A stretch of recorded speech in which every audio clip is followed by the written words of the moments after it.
الحمد لله رب العالمين والصلاة والسلام على رسوله الكريم وعلى آله وأصحابه أجمعين وعلى كل من تبعهم بإحسان إلى يوم الدين أما بعد پچھلے چند ہفتوں سے میں قرآن کریم کی ایک آیت پر بات کر رہا ہوں جو سورہ مائدہ کی آیت ہے، اور اس میں ایک مختصر لیکن نہایت جامع پیغام اللہ تبارک و تعالیٰ نے ہم سب کو دیا ہے، اور وہ پیغام یہ ہے کہ یا ایھا الذین آمنوا علیکم انفسکم، اے ایمان والو تم خود اپنی خبر لو، اپنی فکر کرو، یعنی دوسروں کے اوپر تنقید کرنے کے مشغلے کو چھوڑو اور خود اپنے اوپر تنقید کرو، اپنے حال پر غور کرو کہ تمہیں بھی ایک دن دنیا سے جانا ہے، اللہ جل جلالہ کے حضور اپنے ہر قول و فعل کا جواب دینا ہے، تو دوسروں کے اوپر تنقید کرنے کے بجائے اپنی فکر کرو کہ آخرت میں میرا کیا انجام ہوگا۔ اپنے حالات کا جائزہ لو اور حالات کا جائزہ لے کر دیکھو کہ کہاں تم سے کوتاہی ہو رہی ہے، کہاں تم سے غلطی ہو رہی ہے، کہاں تم نبی کریم صلی اللہ علیہ وسلم کی تعلیمات کے خلاف کوئی کام کر رہے ہو، اس کو غور کر کے اس کمی کو یا اس کمزوری کو دور کرو، کیونکہ دوسرے لوگ اگر کسی غلط راستے پر ہیں تو وہ تمہیں کوئی نقصان نہیں پہنچا سکیں گے، لا یضرکم من ضل اذا اہتدیتم۔ تو اس سلسلے میں یہ عرض کرتا رہا ہوں کہ ہر انسان اگر اپنی فکر کر لے اور اپنے آپ کو دین کے سانچے میں ڈھالنے کی فکر میں لگ جائے تو اسی طرح رفتہ رفتہ معاشرہ درست ہو سکتا ہے۔ تو ہمارے اندر بعض اوقات ہمیں خیال ہوتا ہے کہ الحمدللہ ہمیں نمازیں پڑھنے کی توفیق ہو جاتی ہے، ہم 5 وقت کی نمازیں پڑھتے ہیں، اول تو اس میں بھی کوتاہیاں ہوتی ہیں، ان کا بھی جائزہ لیتے رہنا چاہیے کہ نمازیں ہم واقعی اس طریقے سے پڑھ رہے ہیں جیسا ہم سے مطلوب ہے۔ قرآن کریم نے فرمایا کہ نماز کے اندر خشوع ہونا چاہیے، تو کیا واقعی ہماری نمازوں میں خشوع ہے یا نہیں ہے، اس کی فکر کرنی چاہیے۔ اگر نہیں ہے تو اس کو حاصل کرنے کی طرف لگ جانا چاہیے۔ لیکن اللہ تعالیٰ کا شکر ہے کہ جیسے تیسے نمازیں ادا ہو جاتی ہیں۔ رمضان آتا ہے تو ہم روزہ رکھ لیتے ہیں، حج کی طاقت ہوتی ہے تو حج بھی کر لیتے ہیں، زکوٰۃ ہم پر واجب ہوتی ہے تو کچھ نہ کچھ ادا کر دیتے ہیں۔ تو یہ بعض اوقات اس پر ہم مطمئن ہو کر بیٹھ جاتے ہیں کہ بس ہم نے جو فرائض ہیں پورے وہ کر لیے، اب اس کے بعد ہماری کوئی ذمہ داری نہیں رہی۔ لیکن جیسا میں نے ابھی عرض کیا کہ باوجود ان تمام باتوں کے اس پر اللہ کا شکر بھی ادا کرنا چاہیے کہ اللہ تعالیٰ نے ہمیں توفیق دے دی ہے، لیکن بے شمار دین کے شعبے ایسے ہیں جن سے بے پرواہی عام ہو گئی ہے، اور اس کی وجہ سے معاشرے میں فساد پیدا ہو رہا ہے۔ آج میں اس میں سے ایک پہلو کا میں ذکر کرتا ہوں پہلے، کہ باوجود اس کے کہ لوگ نمازیں پڑھتے ہیں، روزے رکھتے ہیں، سب کچھ کرتے ہیں، لیکن ان کا یہ عمل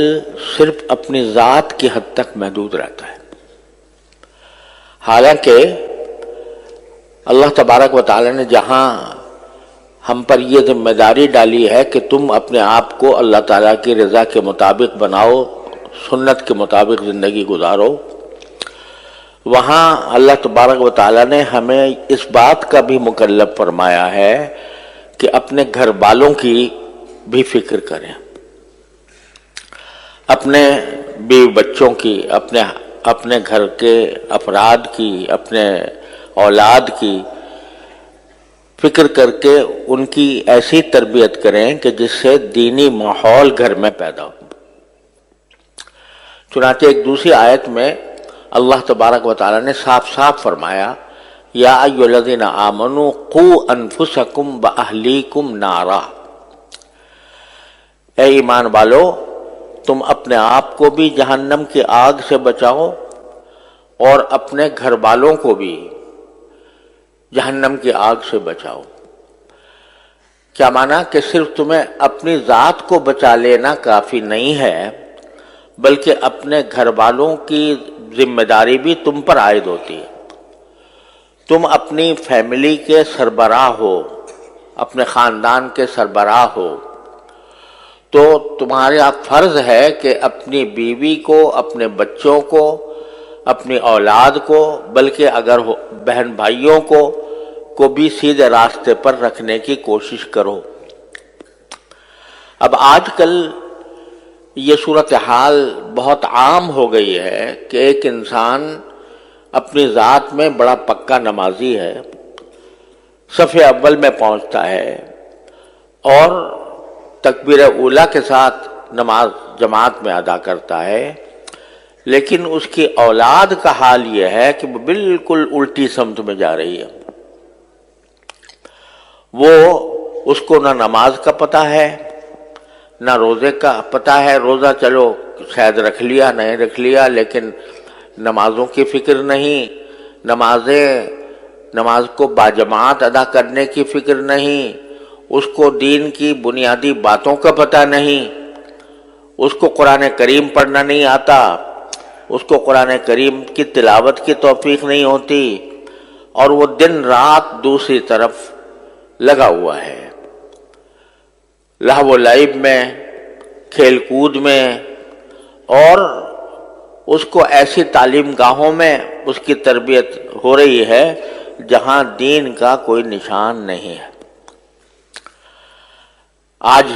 ایک نہیں سینکڑوں مثالیں میرے سامنے آتی ہیں کہ بڑا نیک لوگ ہیں اور اپنی ذات میں نماز بھی پڑھتے ہیں، روزہ بھی رکھتے ہیں، حج بھی کرتے ہیں اور تبلیغ میں بھی وقت لگاتے ہیں، لیکن اولاد کی طرف دیکھو تو وہ دوسری طرف جا رہی ہے اور اس کو دین کا کوئی ہوش نہیں ہے، کوئی پتہ نہیں ہے۔ وجہ کیا ہے کہ جو ایک انسان کے ذمے اپنے اولاد کی تعلیم و تربیت کی جو ذمہ داری ہے اس کا احساس نہیں۔ وہ سوچتے ہیں کہ بھئی ہم نے تو اپنا کر لیا، اب یہ نئی نسل ہے، نئے بچے ہیں، نیا ماحول ہے، یہ دنیا کے معاملات کے اندر یہ جانے اور ان کا کام جانے، اس کی طرف توجہ نہیں ہوتی۔ نتیجہ یہ ہے کہ مثلاً آج کل اس بات کو بڑا معیار فخر سمجھا جاتا ہے کہ ہم نے اعلیٰ تعلیمی اداروں میں ان کو تعلیم دلوائی ہے، ایسے اسکولوں میں تعلیم دلوائی ہے کہ جہاں دنیا کے علوم بڑے اچھے معیار کے ساتھ پڑھائے جاتے ہیں، وہاں ہم نے ان کو بھیج دیا۔ اب وہاں جا کر ان کی جو ذہن ہے یا ان کا جو فکر ہے، سوچ ہے، وہ بالکل مختلف راستہ اختیار کر لیتی۔ لوگ بڑے فخر سے کہتے ہیں کہ بھئی میرے بیٹے نے جو ہے وہ فلاں ڈگری حاصل کی ہے، اس کے اندر نمایاں پوزیشن لی ہے، اور اس کو اسکالرشپ دی گئی ہے، اور اس کی اسکالرشپ کے ذریعے اس کو باہر بھیجا جا رہا ہے۔ بے دھڑک اس کو ایک اعلیٰ فخر کی بات سمجھ کر اپنی اولاد کو باہر بھیج دیتے ہیں، اور باہر بھیجنے کے بعد وہ اولاد پھر بعد میں خود روتے ہیں کہ یہ ہمارے ہاتھ سے نکل گئی۔ ایسے مثالیں بے شمار ہمارے سامنے آتی ہیں، اچھے خاصے نیک لوگ، اور بس اس لیے اس فکر میں کہ ان کو بہت اعلیٰ ڈگری مل جائے گی تو ان کو بڑی اعلیٰ ملازمتیں ملیں گی، بڑا ان کا اعلیٰ روزگار ہو جائے گا، اس کی فکر میں انہوں نے ان کو باہر بھیج دیا۔ اور باہر حیرانی ہوتی ہے کہ تہجد گزار لوگ صرف لڑکوں کو نہیں، اپنی بیٹیوں کو تنہا بھیج دیتے ہیں دوسرے علاقے میں، دوسرے ممالک کے اندر، اور وہاں جا کر وہ بیٹی الگ رہتی ہے، تنہا رہتی ہے، تنہا تعلیم حاصل کرتی ہے، اور بعد میں پھر جب کہا جائے کہ بھئی یہ بیٹی کہاں گئی تو رونا روتے ہیں کہ جی اب کیا کریں، ہمارے ہاتھ سے نکل گئی، ہمارے اختیار سے باہر ہو گئی۔ ایسے بھی ہیں کہ جو کہیں باہر نہیں بھیجتے لیکن دنیا کے اندر رہتے ہوئے بھی یہ اس بات کی کبھی فکر نہیں ہوتی کہ اپنی اولاد کو کی تربیت کا کوئی اہتمام کریں۔ ایسے اسکولوں میں پڑھ رہی ہے اولاد جہاں دین کا نام و نشان نہیں، ایک مشکل سے ایک اسلامیات کا گھنٹہ ہوتا ہے، وہ بھی اسلامیات کے گھنٹے میں کوئی نہ ان کو یہ پتہ چلتا ہے کہ وضو کب کرنا چاہیے، کیسے کرنا چاہیے، نہ ان کو یہ پتہ چلتا ہے کہ نماز کے کیا طریقے ہوتے ہیں، نہ ان کو قرآن کریم پڑھنا آتا ہے، نہ ان کو دین کے بنیادی احکام کا علم ہوتا ہے۔ اس کی وجہ سے اولاد جو ہے وہ دین سے بالکل غافل ہو کے رہ جاتی ہے۔ اور آج کل تو سوشل میڈیا کا زمانہ ہے، تو ہر ایک کے ہاتھ میں بچے کے ہاتھ میں ٹیلی فون ہے، اور ٹیلی فون کے اندر جو کچھ خرافات اس کے اندر ہوتی ہے وہ خرافات سے میں ملوث ہوتا ہے، اور وہ ان خرافات کا مقتضا ہی یہ ہے کہ انسان آخرت کو بھول جائے اور دنیا کی فکر کرے، اس میں لگے ہوئے ہیں۔ تو میرے بھائیوں اور عزیزوں، یہ ہم کیا اس پر مطمئن ہو کے بیٹھ گئے کہ بھئی ہم تو نمازی ہیں، الحمدللہ ہم نمازوں کے اندر آتے ہیں، جماعت میں شامل ہوتے ہیں، جمعہ پڑھتے ہیں، اور ہم نمازوں کی ہمیں توفیق ہو جاتی ہے، لیکن اولاد کیسے کہاں جا رہی ہے اس کی طرف فکر نہیں۔ مجھے خود یاد ہے کہ ایک صاحب جو بڑے تہجد گزار تھے اور بڑے ذاکر شاگر، بزرگ آدمی، اپنے ایک بیٹے کا تعارف کر رہے تھے، کہتے جی میرا بیٹا ہے، اس نے دیکھو ماشاءاللہ اتنی ڈگریاں حاصل کی ہیں، اور اس نے فلاں معاملات میں اس نے پوزیشنیں لی ہیں، اور یہ بہت اعلیٰ ملازمت پر بھی لگ گیا ہے، یہ ساری اس کے اندر خوبیاں ہیں، البتہ ذرا تھوڑا سا بے دین ہو گیا، کیا مانا کہ یہ ساری باتیں تو بہت اعلیٰ درجے کی ہیں، لیکن ایک چھوٹی سی خرابی ہے کہ بے دین ہو گیا، العیاذ باللہ العلی العظیم۔ گویا بے دین ہونا یہ کوئی ایسی معمولی سی بات ہے جیسے کوئی آدمی یہ کہے کہ بھئی اس کے اندر ساری خوبیاں ہیں لیکن چھوٹی سی ایک بات ہے مکروہ درجے کی، معمولی سی، وہ یہ کہ بے دین ہو گیا۔ خدا کے بندے، اس کی مثال ایسی ہے جیسے ایک مشہور ہے کہ ایک حکیم صاحب علاج کیا کرتے تھے کسی کا، تو وہ علاج میں اس کے کبھی کوئی تکلیف پیدا ہو جاتی تھی، کبھی کوئی تکلیف پیدا ہو جاتی تھی، کوئی اس کو دست آ جاتے تھے کچھ، تو حکیم صاحب کہا کرتے تھے کہ اچھا کرو، نکل رہا ہے دست، جو مادہ ہے وہ سب باہر جا رہا ہے، کوئی فکر نہ کرو، ٹھیک ٹھاک ہو جائے گا۔ یہاں تک کہ ایک دن وہ بیچارہ دنیا سے رخصت ہو گیا، تو حکیم صاحب نے کہا کہ جی اور تو ساری باتیں ٹھیک ہیں، اس کا سارا نظام درست ہے، پیٹ بھی صحیح ہے، گردہ بھی صحیح ہے، بس ذرا سی روح نکل گئی ہے، تو یہ اسی طرح کہہ رہے ہیں کہ بھائی بہت اعلیٰ اس نے مقامات حاصل کر لیے ہیں، ڈگریاں اس کو مل گئی ہیں، اعلیٰ ملازمتیں اس نے حاصل کر لی ہیں، بس ذرا سا بے دین ہو گیا، العیاذ باللہ العلی العظیم۔ یہاں تک نوبت پہنچ گئی ہے کہ اس کی طرف فکر ہی نہیں کہ دین دین کی معلومات سے اگر وہ خالی ہے، دین پر عمل سے خالی ہے، تو گویا کوئی ایسی تشویشناک بات نہیں ہے، چونکہ اس نے بڑے اعلیٰ منصب حاصل کر لیا۔ یہ بے فکری جو ہے، قرآن یہ کہتے ہیں علیکم انفسکم، اپنا جائزہ لے کے دیکھو۔ تو اپنا جب جائزہ لوگے تو تمہارے ذمے جو فرائض عائد ہیں ان میں بہت بڑا فریضہ تمہاری اولاد کا ہے کہ تمہاری اولاد وہ صحیح راستے پر چلے،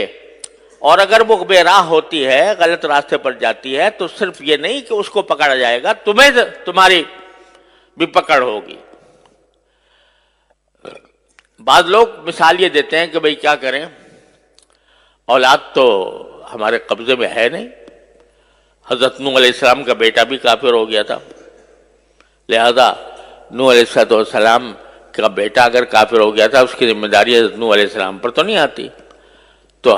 ہم بھی اگر، ہمارا بیٹا بھی اگر، ہماری اولاد بھی اگر غلط راستے پر جا رہی ہے تو ہماری کیا پکڑ ہو؟ خوب سمجھ لو کہ نوح علیہ السلام کا بیٹا جو کافر ہو گیا تھا، کافر رہا، کافر مرا، وہ 950 سال نوح علیہ السلام نے اس کے لیے کوشش کی، 950 سال۔ پھر بے شک جب آدمی ساری کوشش کر کے عاجز ہو گیا تو پھر بے شک اللہ تعالیٰ کے ہاں اس کی معافی ہوگی۔ لیکن آپ نے کتنے دن صرف کیے، کتنا وقت آپ نے اس کام پر لگایا کہ اپنی اولاد کو صحیح راستے پر رکھیں؟ آپ نے اس کو تعلیم ایسی دلوائی جس میں دین کا کوئی نام و نشان نہیں، آپ نے اس کو ایسے علاقوں میں بھیجا کہ جہاں اس کو بے دین ہونا ہی تھا، خود اپنے عمل سے آپ نے یہ کام کیا، تو پھر آپ وہ مثال نہیں دے سکتے۔ ایک اور بعض اوقات یہ مغالطہ ہوتا ہے کہ بھئی ہم نے تو اولاد کو بہت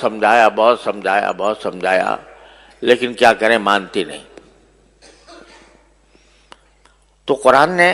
اس آیت میں جو میں نے ابھی آپ کے سامنے پڑھی تھی، اس کے اندر اس کا بھی جواب دیا۔ یہ فرمایا کہ تم اپنے آپ کو بھی آگ سے بچاؤ، اپنی اولاد کو بھی آگ سے بچاؤ۔ یہاں لفظ جو استعمال کیا کہ آگ سے بچاؤ، اس میں خود ایک پیغام دے دیا کہ ایک فرض کرو تمہارا ایک نادان بچہ ہے، وہ آگ کی طرف بڑھ رہا ہے، دنیا کی آگ کی طرف جا رہا ہے، آگ کی طرف، اور خطرہ ہے کہ وہ آگ کے اندر جا کر جل جائے گا۔ تو کیا تم صرف زبانی فہمائش پر اکتفا کرو گے؟ یعنی صرف اس بات پر اکتفا کرو گے کہ بیٹا یہ آگ ہے، اس میں جل جاؤ گے، مت جانا اس میں، اور کیا کہ فارغ ہو جاؤ گے؟ اور اگر وہ آگے بڑھتا رہے تو کیا یہ کہو گے کہ بھئی ہم نے تو بہت سمجھایا، جا ہی رہا ہے آگ کی طرف؟ کوئی باپ اس کو آگ کی طرف جاتے دیکھ کر صرف زبانی جمع خرچ پر اکتفا نہیں کر سکتی، آگے بڑھ کر اس کو گود میں لے کر اس کو وہاں سے ہٹائے گی۔ تو کوشش وہ معتبر ہے کہ جو جس طرح دنیا کی آگ سے تم ایک اپنی نادان اولاد کو بچاتے ہو، اس طرح اتنی ہی اہمیت کے ساتھ اس کو جہنم کی آگ سے بچانے کی فکر کرو۔ اس کے لیے ضرورت ہے کہ تم اپنے گھر میں ماحول ایسا پیدا کرو، بچوں کو ایسی تعلیم دو، جب تک کہ بچہ قرآن کریم نہ سیکھ لے، قرآن کریم اس کو پڑھنا نہ آ جائے، اس وقت تک کسی اور کام میں اس کو مت ڈالو۔ ہمارے ہاں الحمدللہ مسلمانوں کی تاریخ یہ ہے کہ سب سے پہلی تعلیم جو بچے کو دی جاتی تھی وہ قرآن کریم کی ہوتی تھی، ناظرہ ہی صحیح، لیکن ناظرہ قرآن کریم بھی انسان کی زندگی میں انقلاب برپا کرتا ہے۔ اگر صحیح طریقے سے ناظرہ پڑھ لے نا بچہ، تو اس کے دل میں ایمان کا بیج پڑ جاتا ہے، اور پھر آگے وہ ایمان کا بیج اس کو بہت سی برائیوں سے روکتا ہے۔ تو جب تک اس بات کا یقین نہ ہو جائے کہ میرا بچہ قرآن کریم پڑھنے کے قابل ہے، اس وقت تک اس کو آگے نہ بھیجو۔ اب ہمارے ہاں وزیر تک بن گئے ہیں لوگ، اور جب ان سے کہا گیا قل اللہ پڑھ لو تو قل اللہ پڑھنے نہیں آ رہا، تو وہ در حقیقت یہ اس لیے کہ ہم نے ہمارے ذہن سے دین کی تعلیم و تربیت کی اہمیت ہی ختم ہو گئی. ہمارے دل میں اس کی اہمیت ہی نہیں ہے کہ ہمارا بچہ جو ہے وہ دین کی معلومات، دین کا علم حاصل کرے. نہ صحیح، ٹھیک ہے، ہم نے یہ نہیں کہتے کہ آپ ہر ایک کو عالم دین بناؤ، ہر ایک کا عالم دین بننا بھی فرض نہیں ہے کہ آپ پورا درس نظامی پڑھاؤ 8 سال تک. لیکن اگر کم از کم جو انسان کے ذمہ فرض عین ہے اس کا علم تو بچے کو ہر حال میں ہونا چاہیے. اور اس کے لیے کسی ایسی درسگاہ، الحمدللہ اب ایسی درسگاہیں موجود ہیں جس میں جو دنیاوی تعلیم کہلاتی ہے وہ بھی الحمدللہ اس میں پڑھائی جاتی ہے، اور اس کے ساتھ ساتھ اس کو مسلمان بنانے کی بھی فکر ہوتی ہے، اس کو دینی معلومات بھی فراہم کی جاتی ہے. ایسی درسگاہوں کے اندر اس کو بھیجو. جب تم خود ایسے درسگاہوں میں بھیج دو گے جہاں پر الحاد اور بے دینی کا چرچا ہے تو پھر وہ اس کی ذمہ داری تمہارے اوپر عائد ہوتی ہے کہ تم نے ایسی جگہ بھیجا کیوں. اور دوسری بات یہ کہ اگر فرض کرو کہ کوئی بچہ آپ نے کسی درسگاہ میں بھیجا، کسی اسکول میں بھیجا، وہاں پر دین کی معلومات اس کو حاصل نہیں ہو رہی، دین کا علم اس کو حاصل نہیں ہو رہا، تو کم از کم اتنا تو کر لو کہ اپنے گھروں کے اندر تھوڑا سا وقت اپنے بچوں کے ساتھ ایسا نکالو جس میں کچھ دین کی معلومات بچوں کو فراہم کی جائیں. کم از کم سیرت طیبہ، نبی کریم صلی اللہ علیہ وسلم کی سیرت طیبہ سب مل کر گھر والے بیٹھ کر تھوڑا سا وقت نکال کر اس میں پڑھیں. اس سیرت طیبہ میں نبی کریم صلی اللہ علیہ وسلم کے حالات زندگی بھی ہیں، اس میں نبی کریم صلی اللہ علیہ وسلم کے اخلاق بھی ہیں، آپ کی معاشرت بھی ہے، آپ کے سکھائے ہوئے آداب بھی ہیں. وہ سارے کے سارے اکٹھے بیٹھ کر پڑھیں. اس میں کیا مشکل کام ہے؟ رات کو تھوڑا سا وقت سونے سے پہلے اپنے سارے بچوں کو جمع کر کے اور اس میں خود نبی کریم صلی اللہ علیہ وسلم کی سیرت طیبہ کی کوئی کتاب پڑھ لو سب بیٹھ کے، اور اس کے اندر نبی کریم صلی اللہ علیہ وسلم کی سنتیں بھی اس میں بیان ہوں گی. ایک کتاب ہے اسوہ رسول اکرم صلی اللہ علیہ وسلم، میرے شیخ حضرت عارفی قدس اللہ تعالیٰ سرہ کی کتاب ہے، وہ سامنے رکھ لو، اس کو تھوڑا تھوڑا کر کے پڑھو اور سب اس کو سنیں، اس کو سمجھے، تو کم از کم گھر کے ماحول کے اندر ایک ایسا مدرسہ قائم ہو جائے گا. اور یہ اصل مدرسہ ہے. نبی کریم صلی اللہ علیہ وسلم کے عہد مبارک میں کوئی باقاعدہ مدرسہ نہیں ہوتا تھا، صفہ تھا جس میں صحابہ کرام مختلف علاقوں سے آ کر تھوڑے سے پڑھ گئے تھے. وہ انہوں نے تو اپنے آپ کو خاص کر لیا تھا اس کے لیے. لیکن ہر صحابی کا اپنا گھر خود مدرسہ تھا دین کا. ہر صحابی کے گھر میں تذکرے نبی کریم صلی اللہ علیہ وسلم کی سنت کے ہوتے تھے، آپ کی سیرت کے ہوتے تھے. اس کے نتیجے میں جو اولاد پیدا ہو رہی تھی وہ اولاد بھی سیرت اور سنت کے سانچے میں ڈلی ہوئی تھی. اس میں کیا مشکل کام ہے؟ میں کہتا ہوں 15 منٹ نکال لو، صرف 15 منٹ روزانہ، اور اس میں نبی کریم سرور دو عالم صلی اللہ علیہ وسلم کی سیرت طیبہ پر مشتمل کوئی کتاب پڑھی جائے اور پڑھ کر بچوں کو اس کا علم دیا جائے سیرت طیبہ کا. اور پھر سیرت طیبہ کے ساتھ جو بنیادی ضروریات ہیں دین کی، وضو کے احکام، نماز کے احکام وغیرہ وغیرہ، اور اخلاق، آداب، کس چیز کے کیا ادب ہے، کھانے کا کیا ادب ہے، سونے کا کیا ادب ہے، بازار جانے کا کیا ادب ہے، خرید و فروخت کا کیا ادب ہے، یہ ساری باتیں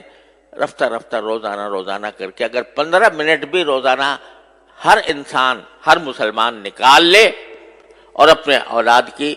اس طرح تربیت کرنے کی فکر کرے تو انشاءاللہ اللہ تعالیٰ کی رحمت سے ایک انقلاب آ جائے گا. لیکن چونکہ فکر نہیں تو اس کی وجہ سے یہ چھوٹا سا کام بھی نہیں ہو پا رہا. اور قرآن اسی کی طرف متوجہ کر رہا ہے کہ تم ساری دنیا کے اوپر تنقید کرتے ہو کہ فلاں جگہ یہ ہو رہا ہے، فلاں جگہ یہ ہو رہا ہے، سیاسی ماحول کے اندر بے چینی ہے، اضطراب ہے، انتشار ہے، لڑائیاں ہیں، جھگڑے ہیں، تنازعات ہیں، ان سب کی شکایت تو کرتے ہو، لیکن خود اپنی طرف متوجہ ہو کر نہیں دیکھتے کہ تمہارے ہاں کیا کمی ہے۔ اگر تم فرض کرو کہ مکمل طور پر اسلامی احکام پر عمل کر رہے ہو، لیکن تمہاری اولاد اور تمہارے گھر والے دوسری طرف جا رہے ہیں، اس کی ذمہ داری بھی تمہارے اوپر عائد ہوتی ہے۔ اپنی فکر کرو،